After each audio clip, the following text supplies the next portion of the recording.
बहस पर एक ऐसी बहस जहां हम बात करेंगे बड़े मुद्दों की, उनके हर पहलू की। आपको बहलाने की कोशिश नहीं बल्कि आपके सामने सारे तथ्यों को सामने रखेंगे और फिर आप जो चाहें वो राय बना सकते हैं।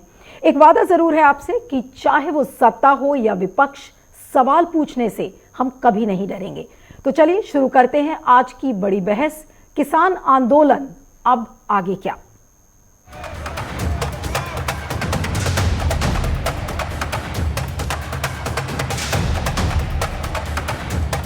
परसों वार्ता का चौथा चरण शुरू होगा। मनोहर लाल खट्टर की सरकार बहुत खतरे में पड़ गई है। कानून में जो गलत किया है वो सब नोट करके देंगे, परसों उन पर बहस होगी।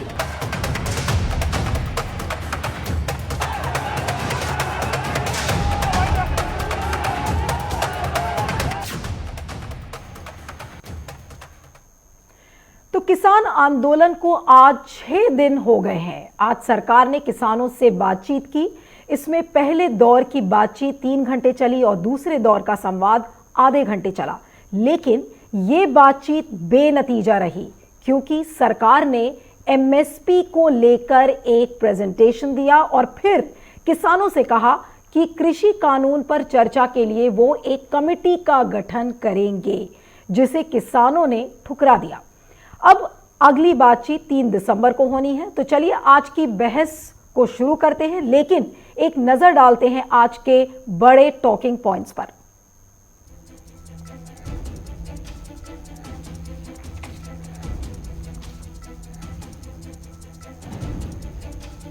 तो आज की बातचीत के क्या मायने हैं, जो आज मीटिंग हुई उसके क्या मायने लगाए जाएं?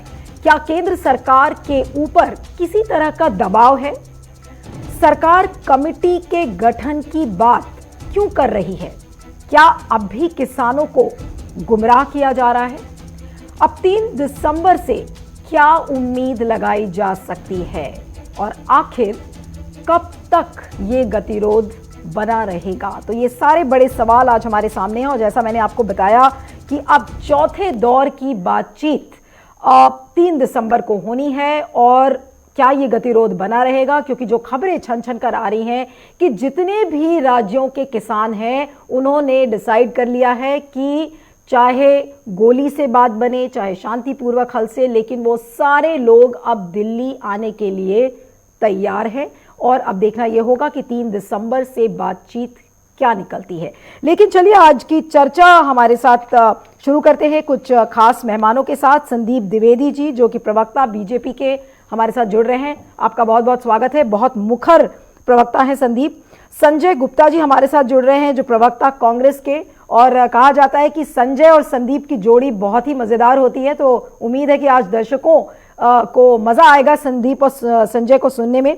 हमारे साथ जुड़ रहे हैं महाराष्ट्र के परभनी इलाके से एक किसान नेता जिसका नाम है मानिक कदम।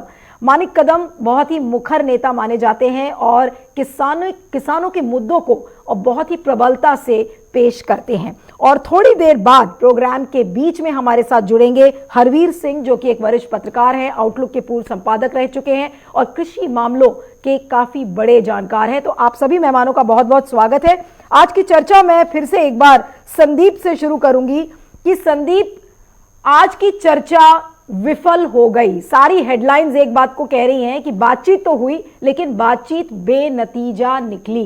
क्या कारण लगता है आपको? देखिए, मैंने कल भी आपके प्रोग्राम में था और कल मैंने एक बात कही थी कि ये बिल्कुल बहुत सटीक एग्जांपल है कि सीए आया नहीं है और नागरिकता छीनने की अफवाह फैला दी गई। अरे सीए से क्यों कंपेयर कर रहे हैं? सीए की तो बात छोड़ दीजिए, कृषि कानून की बात करिए अभी जी। नहीं, कृषि कानून पे ही मैं आ रहा हूं। देखिए, आज जब किसानों को बातचीत के लिए बुलाया गया और उसके जब मीटिंग से जब उसके बाद निकले तो एक किसान नेता का ही बयान था कि हमसे सरकार ने कहा है कि हम 3 तारीख को फिर मिलेंगे और इस कानून में जो जो कमियां हैं वो हम उन्हें गिनाएंगे। इसका मतलब आपने अभी तक वर्कआउट नहीं किया था कि इस किसान में बिल में क्या कमियां हैं जिन पे आपको सरकार से डिस्कस करना है। मतलब मुद्दा विहीन आंदोलन है, सिर्फ इसलिए कि आपको बता दिया गया है कि आपकी नागरिकता छिनेगी तो आप सड़कों पर निकल आए। उसी तरीके से ये किसान आंदोलन है, किसी को नहीं पता कि इसमें विरोध किस चीज का करना है, लेकिन बस विरोध करना है क्योंकि हमें ऊपर से फंडिंग आ रही है, खाने के लिए लंगर चल रहे हैं और सुविधाएं मिल रही हैं तो विरोध करना है। तो इसलिए कहीं ना कहीं मैं फिर कहूंगा कि सरकार, मैं बिल्कुल नहीं मानूंगा कि बातचीत विफल रही है। सरकार ने फिर एक बार समझने की कोशिश की कि आखिर ऐसी कौन सी कमियां हैं जो सरकार ने नहीं बता पाई। आपको एक एक करके एक प्रोग्राम के बीच में बताऊंगी कि आपकी जो बातचीत है वो क्यों विफल नजर आई। लेकिन चलिए संजय को सुन लेते हैं। संजय, क्या कारण है? बीजेपी हमेशा से ये कह रही है कि ये तो कांग्रेस स्पॉन्सर्ड, खासकर जो पंजाब की जो सरकार है उसका स्पॉन्सर किया हुआ पूरा ये आंदोलन है, और जो अब और उग्र हो रहा है और एक नेशनल मूवमेंट के शक्ल में अब ये आ रहा है सामने। तो क्या लगता है आपको कि किस तरफ ये बातचीत का दौर अब बढ़ रहा है, और क्यों आज की जो बातचीत है वो विफल आपको नजर आई? देखिए, मैं कहना चाहता हूं कि जिस तरह की बर्बरता और जिस तरह का वाटर कैनन का प्रयोग, लाठी का प्रयोग, जिस तरह से किसानों के साथ व्यवहार ये सरकार कर रही है, मुझे याद आते हैं वो गोरे अंग्रेज और आज ये काले अंग्रेजों की सरकार है। किस तरह का ये तानाशाही पूर्ण रवैया सरकार का था, जो अंग्रेजों की याद आती है इसके अंदर।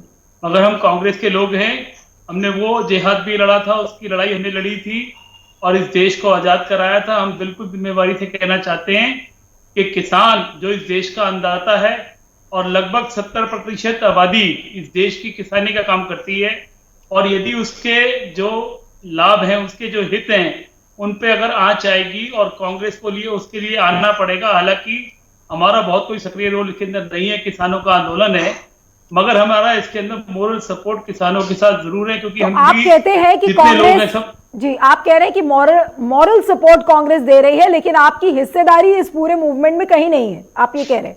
नहीं, बिल्कुल नहीं है। किसानों का अपना आंदोलन है, 40 इसके अंदर ऑर्गेनाइजेशन इकट्ठी होकर के ये आंदोलन कर रही है, और मैं समझता हूँ तमाम भारतीय जनता पार्टी को छोड़कर बाकी सारे देश की पार्टियां, ना केवल कांग्रेस, मैं कह रहा हूँ तमाम पार्टियां इसके अंदर उनको सहयोग करना चाहती हैं, उनका समर्थन करती हैं। अब आप देखिए ना कि एक रात के अंदर कितनी ठंड की ये रात है और वहां पर किसान सड़क के ऊपर बैठा है। मैं चाहता हूं कि इनके मंत्री भी और चुने हुए सांसद भी भारतीय जनता पार्टी के जरा बराबर में आकर के बैठे, उन्हें समझ में आए ठंड क्या चीज होती है, उन्हें समझ में आए आंदोलन क्या होता है। ये लोग आंदोलन वाले लोग नहीं है, चलिए ये तो एसी कमरों के अंदर बैठे हैं। चलिए वो तो मैं कहना चाहता हूं कि नहीं, तो ये तो जो ये टीका टिप्पणी का जो दौर है, ये पिछले कई दिनों से हम लोगों को सुनने में आ रहा है। कांग्रेस कुछ कहती है, बीजेपी कहती है कि नहीं, ये विरोध जो पूरा है ये प्रायोजित है, और सीए और एनआरसी पर लेके पूरी बात चली जाती है। लेकिन मानिक कदम को मैं सुनना चाह रही हूं। मानिक जी, आप बताइए, आप एक मुखर नेता हैं, जमीनी मुद्दों से वहां पर जुड़े हुए हैं, आपको क्या लग रहा है कि क्या वास्तविकता है इस आंदोलन की? क्या ये जो 3 कृषि कानून जिनको वापस लेने की बात बार बार किसान कह रहे हैं, आप इससे संतुष्ट क्यों नहीं हैं? आपसे मैं जानना चाह रही हूं कि ये कृषि कानून जो कृषि सुधार के लिए माने जा रहे हैं, आप लोग इसका बढ़ चढ़ के विरोध कर रहे हो, क्या कारण है इस विरोध का? इसका प्रमुख कारण ये है मैम, ये 3 कानून सेंट्रल गवर्नमेंट ने लाए वाले हैं। एक जो कानून है पूरी कृषि उत्पन्न मंडियां जो है मार्केट में, वो ही खत्म करना चाहती है सेंट्रल गवर्नमेंट। हमारे महाराष्ट्र में अगर ये मंडियां खत्म हो गई तो किसान कहाँ अपना जो माल है वो बेचेगा? पंजाब हरियाणा का जो किसान है की जो बात है वो सही है। वो मेरे बीजेपी के जो दोस्त कह रहे हैं किसानों का आंदोलन गैर समझौते से हो जा रहा है, लेकिन देश के स्वतंत्र होने के बाद नहीं, लेकिन मानिक जी मुझे ये बताइए कि प्रधानमंत्री नरेंद्र मोदी ने एक नहीं कई बार कहा है, और बीजेपी के कई नेता इस बात को कह चुके हैं कि कृषि सुधार के कानून हमें इसलिए लाने पड़ेंगे क्योंकि किसानों की आय दुगनी सिर्फ गेहूं और चावल उगाने से नहीं हो सकती, इसलिए ये सुधार चाहिए। और प्रधानमंत्री ने खुद ये बात कही है कि मंडियां खत्म नहीं होंगी, न्यूनतम समर्थन मूल्य जो ओल्ड सिस्टम पे चलता था वो चलता रहेगा। तो ये सब आश्वासन के बावजूद आज आप सरकार पर भरोसा क्यों नहीं कर पा रहे? मुझे बताइएगा ना, आप एमएसपी पे कहाँ खरीद हो रही है? महाराष्ट्र में सीसीआई का जो फेडरेशन है इनका, वो कपास के लिए हमारे को हर वर्ष आंदोलन करना पड़ता है। अगर मार्केट में गवर्नमेंट अगर खरीद के लिए नहीं आ गई तो बिचौलिए जो है वो हमारा जो माल है वो आधे दाम से खरीद लेती है। और वो गवर्नमेंट ने ये जो कानून लाने वाला है वो समर्थन मूल्य से भागना चाहती है ये सेंट्रल गवर्नमेंट, इसलिए ये कानून ला रही है गवर्नमेंट। और पंजाब और हरियाणा के जो किसान विरोध कर रहे हैं इस कानून का, ये सही है। और पूरे भारत में आप किसान विरोध करेंगे इस कानून का। तो ये जो आरोप बार बार लगाए जा रहे हैं, मानिक जी एक लाइन में आपसे चाहूंगी इसका जवाब, उसके बाद फिर मैं संदीप के पास आऊंगी, कि जो बीजेपी के लोग ये आरोप लगा रहे हैं कि ये जो पूरा किसान आंदोलन है ये प्रायोजित है, इसे विपक्षी पार्टियों ने इसका घेराव कर लिया है, वो उसको स्पॉन्सर कर रही हैं, आप इस बात को मानते हैं या ये सिर्फ पूरा किसानों की अगुवाई में हो रहा है? इसका क्या राजनीतिकरण भी आप देख रहे हैं? नहीं, कहीं भी राजनीतिकरण नहीं है। ये किसान जो है अपने अंदर से आंदोलन कर रहे हैं। उनको लग रहा है अगर हमारा गेहूं गवर्नमेंट नहीं खरीद लेगी, उनका चावल गवर्नमेंट नहीं खरीद लेगी तो हमारा कैसा हो जाएगा, हम कहाँ बेचेंगे ये चावल। इसलिए वो जो आंदोलन है ये कांग्रेस का आंदोलन नहीं है। कांग्रेस वो सब जो राजनीतिक पार्टियां इनको क्या राजनीति करना है उनको करने दीजिए। नहीं, वो तो कांग्रेस ने कह दिया कि वो उनका मॉरल सपोर्ट आप लोगों के साथ है। चलिए संदीप से मैं बात करूंगी कि संदीप जो आज की बातचीत थी, चलिए उस पर बात करते हैं। देखिए आपने मानिक जी को सुना, मानिक का ये कहना है कि एमएसपी पे खरीद हो ही नहीं रही है, सरकार के बिल्कुल विपरीत वो बता रहे हैं जो सरकार कह रही है। अब कैसे विश्वास किया जाए कि एमएसपी को लेकर किसानों को भरोसा हो जाएगा? मुझे आपसे एक सिंपल सवाल आज पूछना है कि एमएसपी को लेकर जो जद्दोजहद इस समय हो रही है, आखिर सरकार के लिए इतनी बड़ी मुश्किल क्या है कि वो एक लाइन का एक अमेंडमेंट लिख दे उस कानून में कि एमएसपी को लीगल स्टैट्यूटरी प्रोविजन उस कानून में मिलेगा? क्या ये इतनी बड़ी बात है बीजेपी के लिए? देखिए, ये कितनी बड़ी बात है या नहीं है, इस लाइन पे हम पहुंचे उससे पहले आपको ये भी देखना पड़ेगा कि जो सरकारें दशकों पहले एमएसपी का कॉन्सेप्ट लेके आई। अरे बाकी सरकारों को छोड़ दीजिए संदीप जी, आप पीछे की सरकारों के बारे में मत बात करिए। ये 3 कृषि सुधार के कानून आपकी सरकार लेकर आई है, इसलिए मैं आपसे सुनना चाहती हूँ उस पर्टिकुलर पॉइंट पे। जी देखिए, हम लेके आए हैं तो हम इसके पहले जीएसटी और डिमोनेटाइजेशन जैसे बड़े सुधार के कदम भी लेके आए और हमने उनका इम्पैक्ट साबित करके दिखाया है। लोग चिल्लाते रहे कि ये हो रहा है, वो हो रहा है, ऐसा हुआ वैसा हुआ, और आज पूरा देश देख रहा है। नहीं, उसका इम्पैक्ट तो आपकी अर्थव्यवस्था पे दिख ही रहा है। अभी क्या है अर्थव्यवस्था की हालत देख लीजिए, जीएसटी आया, डिमोनेटाइजेशन हुआ। अगर आप कहिए कि जीएसटी के इम्पैक्ट की वजह से यूएस और यूरोप की भी इकोनॉमी धराशायी हो गई तो अब मैं उस पर कुछ नहीं कह सकता। भाई वो हो सकता है कि उनके ऊपर भी जीएसटी और का इम्पैक्ट पड़ा हो, तो इसलिए अब हर व्यक्ति का अपना आकलन है। हाँ। लेकिन पॉजिटिवली मैं आपको बता दूं, देखिए जीएसटी प्रैक्टिकली आज टैक्स कलेक्शन सबसे ज्यादा है और ऐसा नहीं कि ये टैक्स कलेक्शन, मैं आपकी बात मान लेती हूँ 2 मिनट के लिए, जीएसटी की बात नहीं करते। नहीं, आप लेकिन ये बताइए कि क्या इतनी बड़ी मुश्किल है बीजेपी के लिए कि एमएसपी के लिए एक लाइन का लीगल स्टैट्यूटरी प्रोविजन उस कानून में लाना? कम से कम इन किसानों के लिए तो इतनी बड़ी राहत हो जाएगी। नहीं देखिए, एमएसपी मैंडेटरी करना कहीं ना कहीं उसके पीछे राज्य सरकार और केंद्र सरकार दोनों के बीच में सहमत चाहिए। अब बहुत से राज्य नॉन बीजेपी राज्य वो भी नहीं चाहते कि इसको मैंडेटरी सरकार करे। अब क्या अमरिंदर सिंह चाहे अपने राज्य में कर सकते थे, क्यों नहीं कर रहे हैं? आप कर दीजिए, आपके पास अधिकार है। नहीं, अमरिंदर सिंह के राज्य के किसानों ने खुद कहा है संदीप जी, पंजाब के किसानों ने ये कहा है कि अमरिंदर सिंह जो अपने कानून लेकर आए हैं ताकि केंद्र के कानून को, कृषि कानूनों को वो काउंटर कर सके, लेकिन जितने भी किसान, इनका कहना है कि उसकी लीगल वैलिडिटी नहीं है, लीगल वैलिडिटी आपके सेंट्रल लॉज की है। तो इतनी बड़ी मुश्किल क्या है बीजेपी के लिए? नहीं, ऐसा नहीं है। देखिए, और राज्य सरकार के कानून भी अपने अधिकार के तहत होते हैं और उनकी भी उतनी ही लीगल वैलिडिटी होती है जितने केंद्र सरकार के कानून की होती है। जो सरकार ये कह सकती है कि हम इसको इंप्लीमेंट ही नहीं करेंगे, वो एक लाइन में ये भी तो कह सकती थी कि भाई हम एमएसपी पे खरीदारी करेंगे, लेकिन क्योंकि इन्हें इस देश को जलाना था, इन्हें अपनी राजनीति चमकानी थी, इन्हें प्रियंका गांधी की ताजपोशी करवानी थी। आज क्यों प्रियंका गांधी रात में किसानों के साथ सड़कों पर नहीं बैठ रही, जो पॉलिटिकल पिकनिक के लिए कभी हाथरस, कभी इधर कभी उधर घूमने चली जाती हैं? तो ये सिर्फ और सिर्फ, मैं फिर कहूंगा कि ये नो डाउट कहीं ना कहीं किसान भी इसमें शामिल हैं, लेकिन किसानों के बीच में कहीं ना कहीं राजनीतिक फायदा उठाने वाले आप संदीप 2 तरीके की बातें कर रहे हैं। आप 2 तरीके की इस समय बातें हो रही हैं, लेकिन संजय का मैं एक रिएक्शन इस पर चाहूंगी कि प्रियंका गांधी कहां है?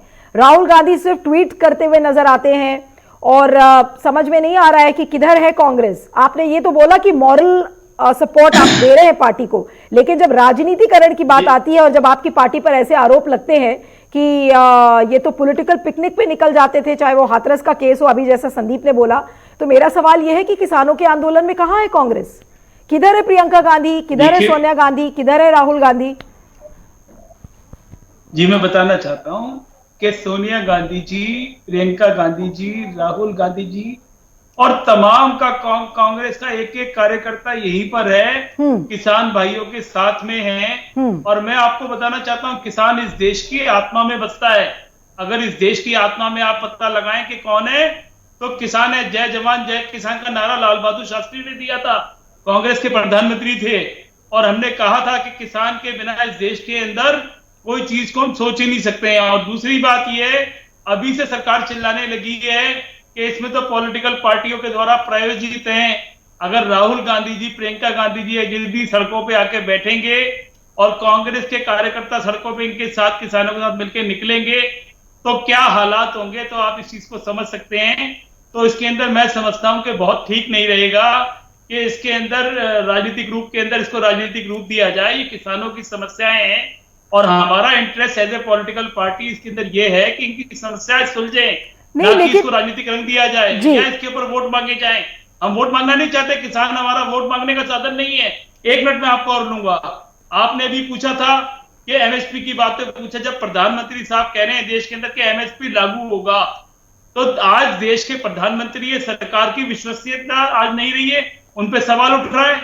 आप मुझे बताइए कि जब वो कह रहे हैं प्रधानमंत्री साहब, तो लिख के देने में कृषि मंत्री जी को क्या इतराज है? वो कह दें कि अगर एमएसपी से नीचे लगेगा तो संदीप, मुझे इस सवाल का आपसे जवाब चाहिए, और मुझे ये भी पूछना है कि क्या सरकार किसी न किसी दबाव में है?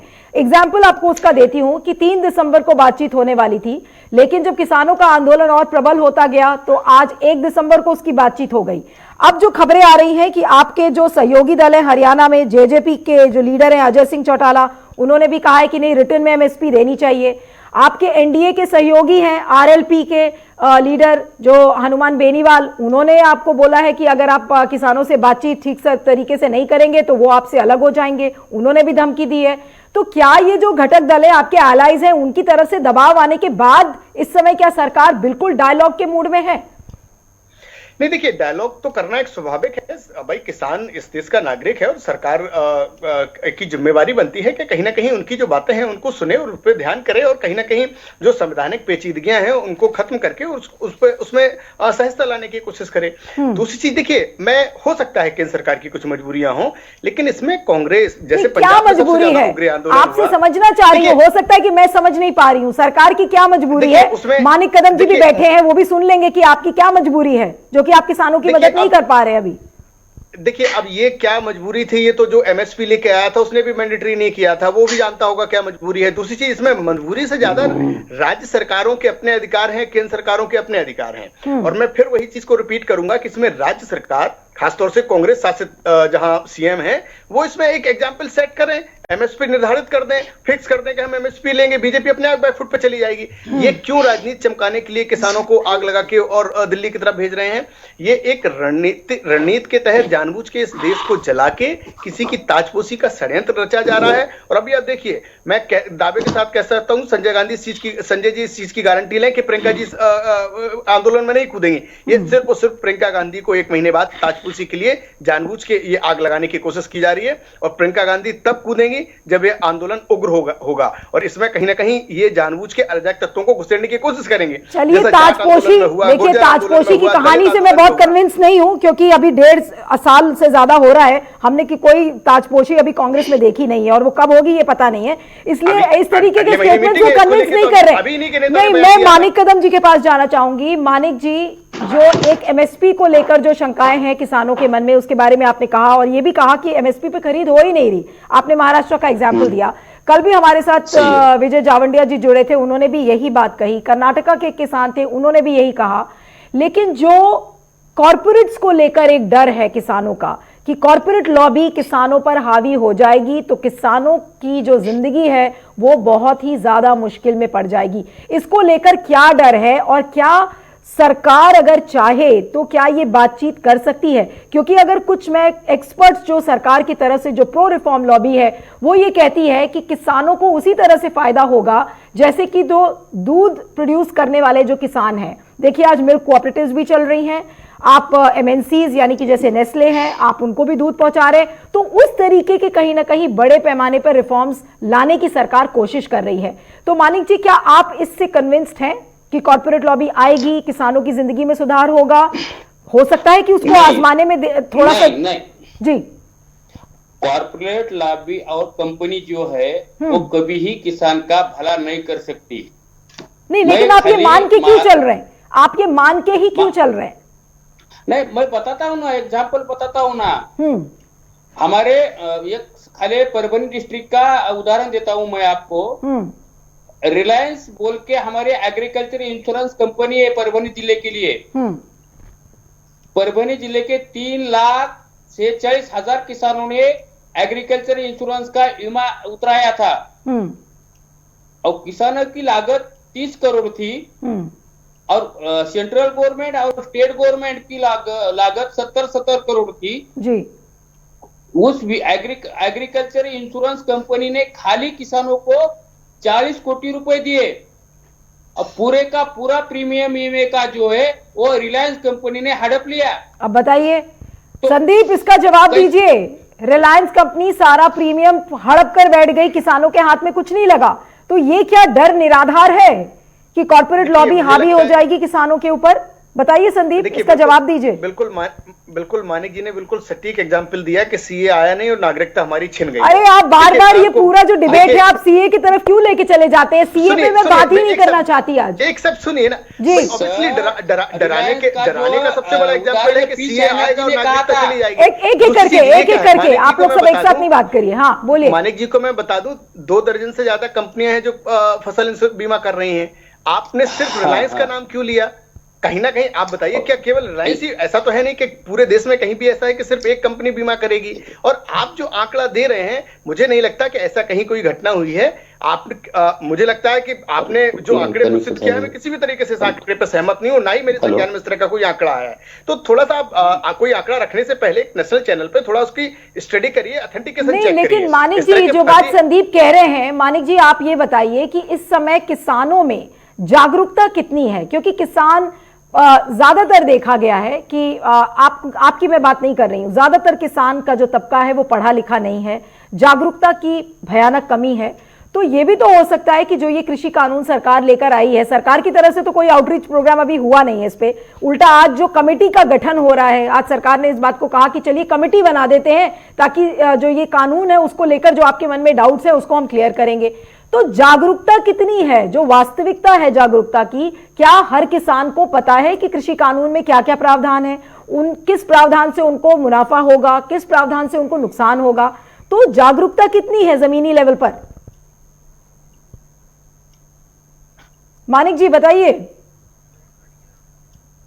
अच्छा, मुझे लग रहा है मानिक जी की लाइन में कुछ प्रॉब्लम आ रही है। आपसे पूछूंगी संजय कि जागरूकता को लेकर एक बड़ा इशू है कि जो कानून आया है उसको लेकर जागरूकता की भारी कमी दिख रही है। बहुत सारे ऐसे लोग हैं जिन्होंने कानून के जो प्रोविजंस हैं वो पढ़े ही नहीं है अभी तक।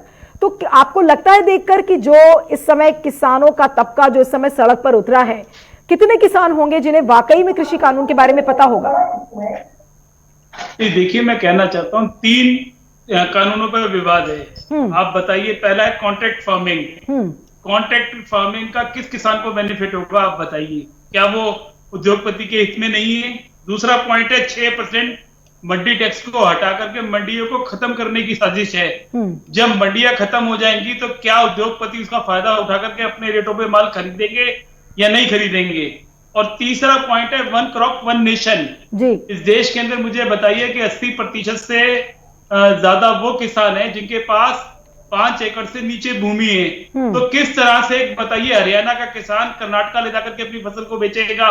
कैसे साधन मुहैया होंगे अगर ये मंडियां बीच में से हटेंगी? तो सरकार ने अध्ययन नहीं किया है, काले कानून लेकर के आई है, एमएसपी का ये समझा नहीं पा रहे क्यों एक लाइन लिख के? तो आप कह रहे हैं कि सरकार ने बिना अध्ययन किए ही ये 3 कृषि कानून वो लेकर आए हैं। चलिए हमारे साथ जुड़ रहे हैं हमारे साथ एक और वरिष्ठ पत्रकार जुड़ रहे हैं, हरवीर सिंह। हरवीर सिंह का इंट्रोडक्शन आपको बता दूं कि वो पूर्व संपादक रह चुके हैं आउटलुक में और कृषि मामले के बहुत बड़े जानकार हैं। बड़े बड़े प्लेटफॉर्म्स पे उन्होंने खेती और किसानी की बातें की हैं। हरवीर जी, आपका बहुत बहुत स्वागत है JK 24/7 पर।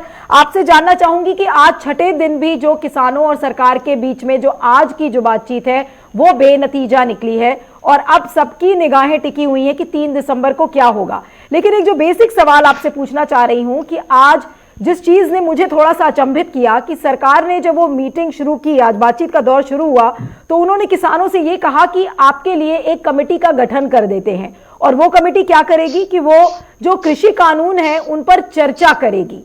तो ये सरकार कहीं ना कहीं आपको नहीं लग रहा है कि बरगलाने की कोशिश कर रही है किसानों को? अगर चर्चा की ही बात थी या कमेटी की बात थी तो पहले भी हो सकता था ये प्रोसीजर। देखिए नीलू जी, आपने ठीक कहा। मुझे तो लगता है कि मसले को लेकर के गंभीर नहीं है। हाँ। और ये आप कमेटी बनाएंगे, कमेटी चर्चा करेगी और कल प्रधानमंत्री जी ने बोला है वहां पर 3 बार कि हमने सुधार कानून लाए हैं हम लोग और कुछ लोग उसको लेकर के भ्रम में है। वो गलत है, सुधारों का हमेशा विरोध होता है, इसलिए अभी भी विरोध हो रहा है। तो इसलिए उससे लगता है कि सरकार ने जो फैसला लिया है उससे पीछे हटना नहीं चाहती। अब ये आप 1 दौर की बात कर लो, 2 दौर की बात कर लो या 10 दौर की बात कर लो, दौरों का कोई मतलब नहीं है क्योंकि ये तीसरी मीटिंग है। और मेरा जो ऑब्जर्वेशन है वो ये है कि सारी मीटिंग बिना किसी तैयारी के हुई है और कोई भी कोई सा विपक्ष अपनी बात से पीछे हटने को तैयार नहीं है। तो जब आप अपनी बात पे अड़े हुए तो फिर बातचीत करने का मतलब क्या है? या तो आप कुछ टेबल पे लेके आए कि हम बात करना चाह रहे हैं, ये मकसद है, उससे ये करेंगे। किसानों का कहना साफ है कि हमें ये कानून तीनों नहीं चाहिए। आपने हमसे बात नहीं की, हमें कानून आपने बना दिया लेकिन हमारे लिए कानून बनाए, हम उसमें कहीं भी शामिल नहीं थे। लेकिन हरवीर जी, आपको लगता है कि ये सरकार तीनों कृषि कानून किसी भी सूरत में वापस लेगी? क्योंकि मुझे नहीं लग रहा है कि जो सरकार का रवैया है कि वो किसी भी सूरत में वो लॉज को वापस तो नहीं लेने वाली। आपका क्या असेसमेंट है? देखिए, मेरा मानना यह है कि चिंताजनक स्थिति यही है कि जब प्रधानमंत्री जो सरकार के प्रमुख हैं, जब वो कह रहे हैं कि हमने कुछ भी गलत नहीं किया और अच्छे के लिए किया है, तो इसका सीधा संदेश साफ है कि सरकार पीछे नहीं हटना चाहती। और ये सब के अब कमेटी बना दें और बातचीत करते रहे, वो सिर्फ अभी जो परिस्थिति पैदा हुई है किसानों का जो जमावड़ा दिल्ली के बॉर्डर से है कि इस समस्या से निपटाने की कोशिश है। तो सरकार की कोशिश है कि जो अभी जद्दोजहद चल रही है उससे बाहर निकले और थोड़ा समय लें और ये जो विरोध है वो अपने आप ठंडा हो जाएगा। क्योंकि पंजाब में 2-2.5 महीने से इसका आंदोलन चल रहा था, रेलवे ट्रैक बंद थे, अब किसानों वहां पर आंदोलन कर रहे थे, अब वो दिल्ली आ गए हैं। तो जब तक दिल्ली नहीं आए थे तो केंद्र की कोई ज्यादा दिक्कत नहीं थी। बिल्कुल। अब दिल्ली में है तो ये दिल्ली में अब सरकार केंद्र सब, क्योंकि कानून भी केंद्र ने ही बनाए हैं और किसानों का सीधा पक्ष है कि जो भी इस पर फैसला होगा केंद्र सरकार करेगी। बिल्कुल। तो अभी मुझे लगता है कि अभी रस्साकशी चलेगी। आप कह रहे हैं कि रस्साकशी चलेगी? बिल्कुल, लेकिन मेरा ये भी मानना है कि ये ठीक नहीं है क्योंकि धीरे धीरे ये किसानों का विरोध बढ़ता जा रहा है और ये देश हित में नहीं है, समाज के हित में नहीं है, किसानों के हित में नहीं है। कहीं ना कहीं सरकार को भी इसके बारे में सोचना चाहिए और किसानों की सुननी चाहिए, कोई रास्ता नहीं। लेकिन प्रॉब्लम तो हरवीर जी यही है कि सरकार बातचीत कर रही है लेकिन किसानों को नहीं सुन रही। आप हरवीर जी बने रहिएगा फोन लाइन पर, मैं संदीप से ये सवाल लूंगी कि संदीप, इतनी बड़ी प्रॉब्लम क्या सरकार के लिए है? आपको अगर लग रहा है कि लाखों की संख्या में जो किसान आज सड़क पर उतरे हैं उनके जो इश्यूज हैं जिसके लिए आपकी सरकार बातचीत करने के लिए तैयार है, भले ही वो दबाव में हो चाहे जैसे भी हो, जिस भी सूरत में आज सरकार डायलॉग के लिए तैयार है, तो क्या आप थोड़े दिनों के लिए किसानों को यह आश्वासन नहीं दे सकते कि ठीक है हम थोड़े दिन लॉ को सस्पेंड रखेंगे, हम नहीं लाएंगे, आप पहले लॉ को समझ लीजिए और उसके बाद ये कानून लागू होगा? इतनी बड़ी क्या मुश्किल है सरकार के लिए? देखिए, जब भी मैं प्रधानमंत्री जी की उसी लाइन को आगे बढ़ाऊंगा कि जब भी सरकार कोई अच्छा और सुधार के दृष्टिकोण से कदम लेती है तो शुरुआत में उसका विरोध होता है। आप जीएसटी देख लीजिए, डिमोनेटाइजेशन देख लीजिए, जितने भी प्रोग्राम लेके आई सरकार का, कहीं ना कहीं विपक्ष ने उनमें राजनीति करके और अपना फायदा देखने की कोशिश की। मुझे लगता है कि किसानों को कहीं ना कहीं पिछले सरकार के 6 साल में जिस तरीके से सरकार ने साफ नीयत से काम किया था और मोदी जी जिस तरीके से एक गंभीर व्यक्ति के नेता माने जाते हैं कि उन्होंने जो कमिटमेंट किया वो करके दिखाया, वो 72,000 और 76,000 रुपए की बात ना करके अगर 6,000 की भी बात करते हैं तो वो अकाउंट में पहुंचाते हैं। तो कहीं ना कहीं किसानों को ट्रस्ट करके इसका फेस देखना चाहिए था, और अगर उन्हें लगता है कि नहीं समस्याएं होती तो बाद में सरकार खुद बैकफुट पे जाके नहीं संदीप, लेकिन रिफॉर्म्स के एंटी तो कोई भी नहीं है, लेकिन जो डर है कि रिफॉर्म्स की आड़ में अगर आप चेक्स और बैलेंसेस नहीं बनाएंगे तो किसानों की जिंदगी तो बद से बदतर हो जाएगी। तो वो जो चेक्स और बैलेंसेस होने चाहिए, जो डीरेगुलेट ना हो जाए, बिल्कुल रेगुलेटेड रहे ये पूरी चीजें, आप इस बात के लिए आपकी सरकार आश्वासन क्यों नहीं दे पा रही है? देखिए नीलू जी, जहां जब किसी आंदोलन को लेके कनाडा का प्रधानमंत्री ये कहने लगे कि हम किसानों के साथ हैं, और जब जय खालिस्तान और पाकिस्तान जिंदाबाद होने लगे, तो कहीं ना कहीं सरकार की नीयत फिर वहां पे साफ हो जाती है कि हम किसानों के बहाने इस देश को जलाने की साजिशों को कामयाब नहीं होने देंगे। नहीं ये सरकार आज भी, मैं आपको बता दूं, नहीं संजय, मुझे एक बात बताइए, ये नहीं संजय से ये मेरा सवाल है कि ये पाकिस्तान और खालिस्तान की बात इस समय कर कौन रहा है? ये बीजेपी कर रही है या विपक्ष कर रहा है? देखिए, मैं बताना चाहता हूं ना, जो भी इस देश में भारतीय जनता पार्टी के एजेंडे से सहमत नहीं होगा वो देश विरोधी घोषित हो जाएगा।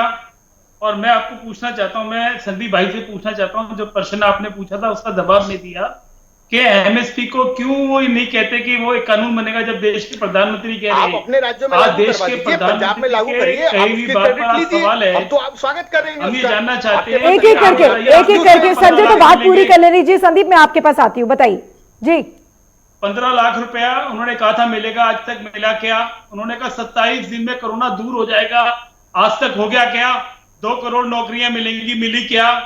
तो आज देश के प्रधानमंत्री साहब जो कहते हैं उस पर किसी को विश्वास नहीं है, देश के किसानों को विश्वास नहीं है कि प्रधानमंत्री साहब ये एश्योरेंस दे रहे हैं एमएसपी का, वो लिखित में चाहते हैं, इतनी सी बात है। मगर ये सरकार देना नहीं चाहती है, ये तानाशाही रवैया अपना रही है।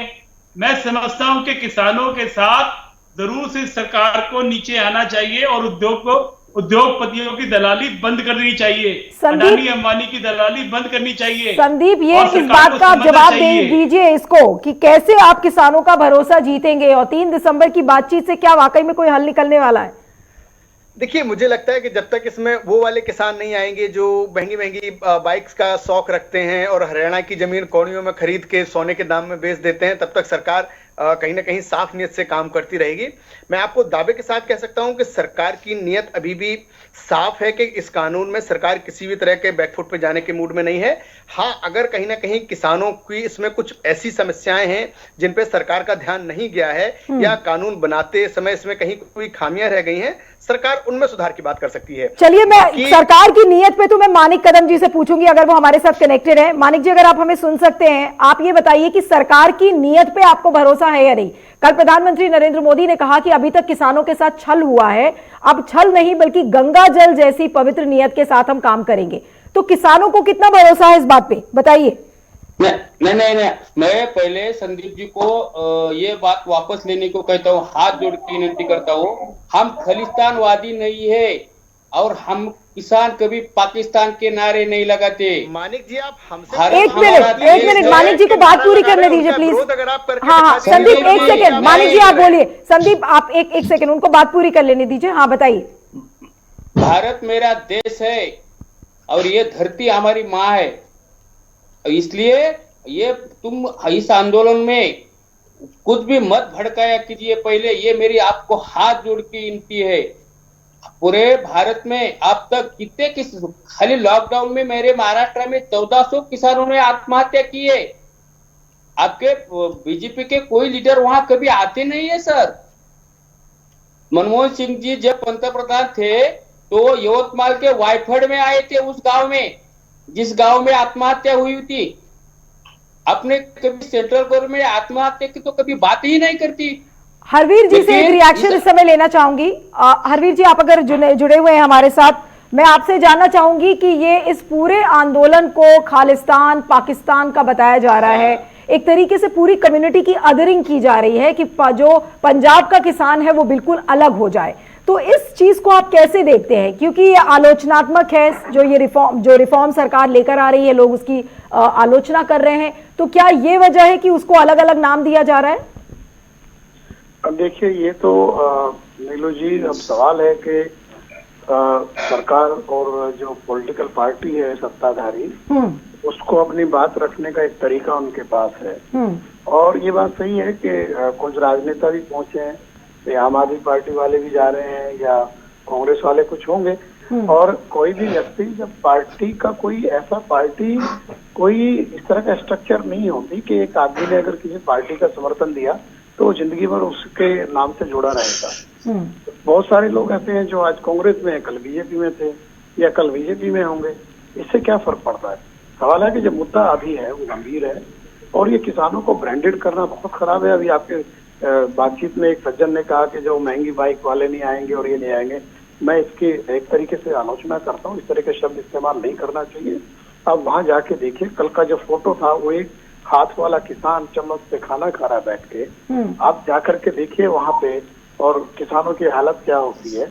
अब उसको लगा कि मेरे जीवन मरण का प्रश्न है, वो चल के कई सौ किलोमीटर दूर से चल के आ गया। वहाँ बच्चे हैं, महिलाएं, और ये सब लोग खेती करने वाले लोग हैं, इनको ये नहीं पता, जो लोग इस तरह की बातें करते हैं।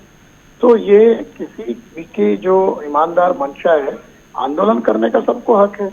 आप उसकी मंशा को मतलब मलाइन करोगे, ये सबसे अफसोस की बात है। आपने बिल्कुल ये सही कहा। किसी भी डेमोक्रेसी में देश के हर नागरिक को, अगर सरकार से उसे कोई नाराजगी है, सरकार का कोई फैसला गलत उसे लगता है, उसको हक है उसकी आलोचना करने का और उसको दबाव बनाने का।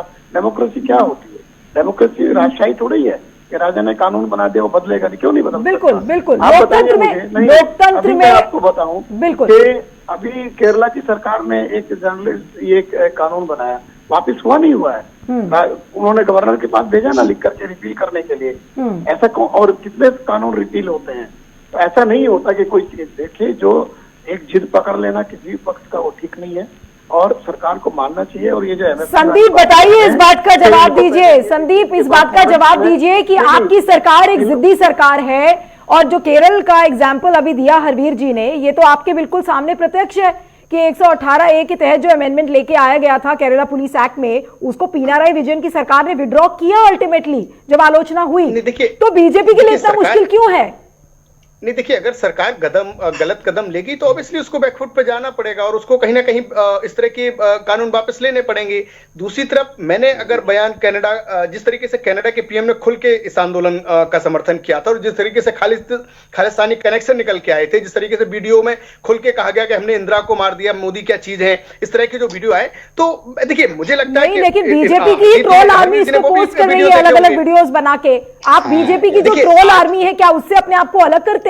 आप देखिए किस तरह से बीजेपी का आईटी सेल इस समय फंक्शन कर रहा है, घुस रही है, या वो ट्रोल आर्मी के कहने पे कनाडा के पीएम बयान दे रहे हैं। कैसी आप बात करते हैं नीलू जी? क्या कनाडा के पीएम ट्रोल आर्मी के कहने पर बयान देंगे इस तरह का? मुझे लगता है कि सरासर हास्यास्पद बात है। और हरवीर सिंह जी ने जो बात कही कि किसान चम्मच लेके बिना हाथ का था खाना खा रहा था, आज सरकार उन्हीं किसानों की वजह से झुकी है और उन्हीं किसानों की वजह से बातचीत कर रही है। वरना इन देशद्रोहियों को जो खालिस्तान जिंदाबाद, पाकिस्तान जिंदाबाद करते हैं, उन्हें सरकार सबक सिखाना जानती है। आज किसानों के आगे सरकार झुक रही है और बातचीत कर रही है, वरना ये खालिस्तानी सुधर जाएं। संजय, मुझे आप इस बात का जवाब दीजिए। ये प्रियंका गांधी की ताजपोशी के लिए देश को जलाने वाले सुधर जाएं। देखिए, मैंने पहले भी कहा था कि प्रियंका गांधी की ताजपोशी होगी या राहुल गांधी की, ये हम 1.5 साल से सुन रहे हैं कांग्रेस में, और कांग्रेस की जो लचर अवस्था है वो सबके सामने। नहीं, वो ताजपोशी की बात ना की जाए, लेकिन आपने जस्टिन ट्रूडो का भी जो मेंशन किया, जो कनाडा के प्रधानमंत्री की आप बात कर रहे थे।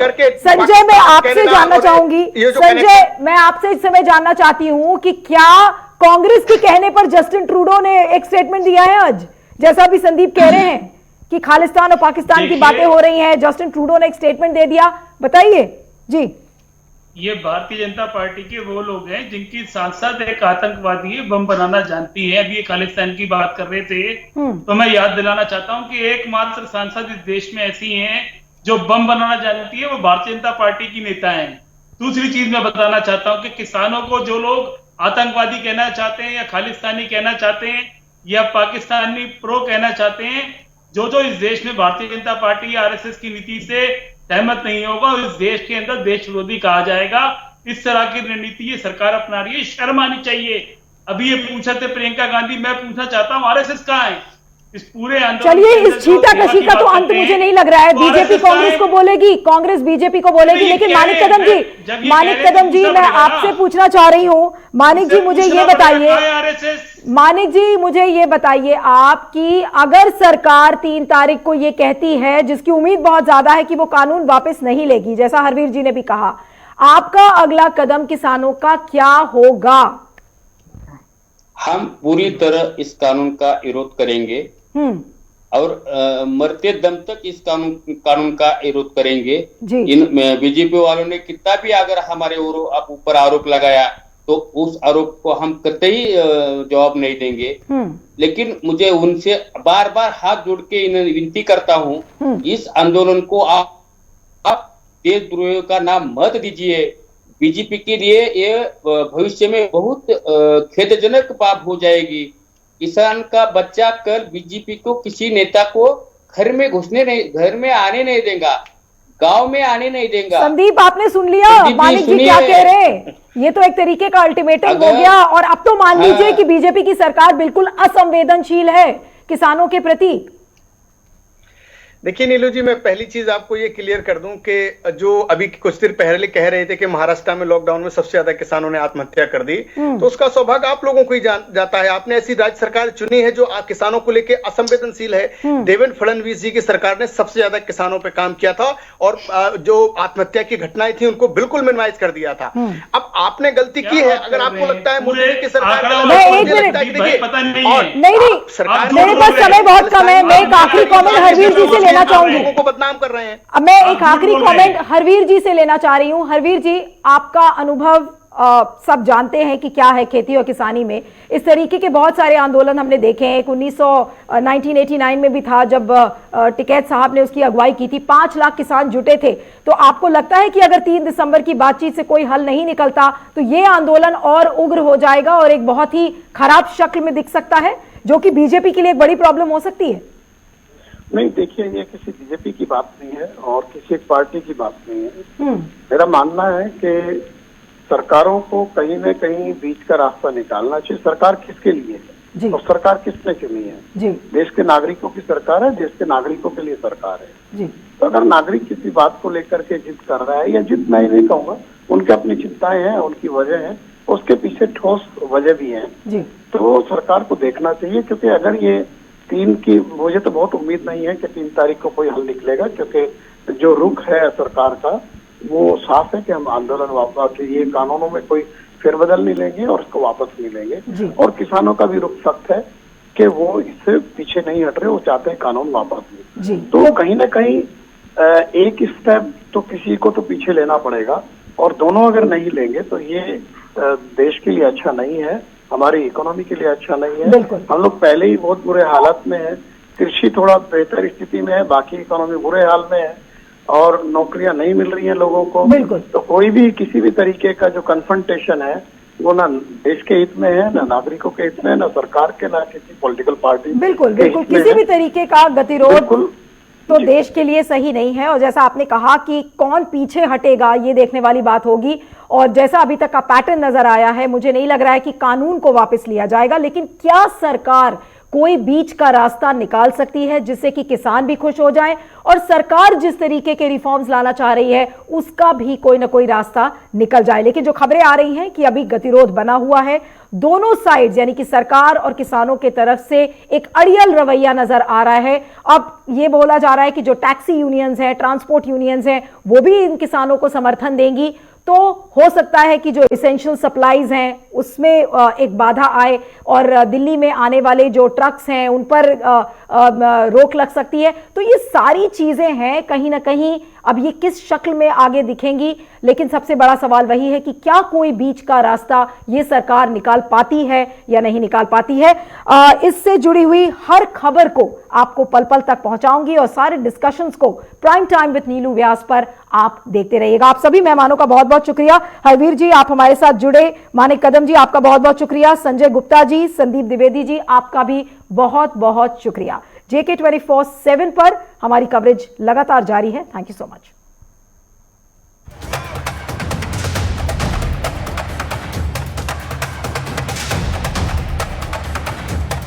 परसों वार्ता का चौथा चरण शुरू होगा। मनोहर लाल खट्टर की सरकार बहुत खतरे में पड़ गई है। कानून में जो गलत किया है वो सब नोट करके देंगे, परसों उन पर बहस होगी।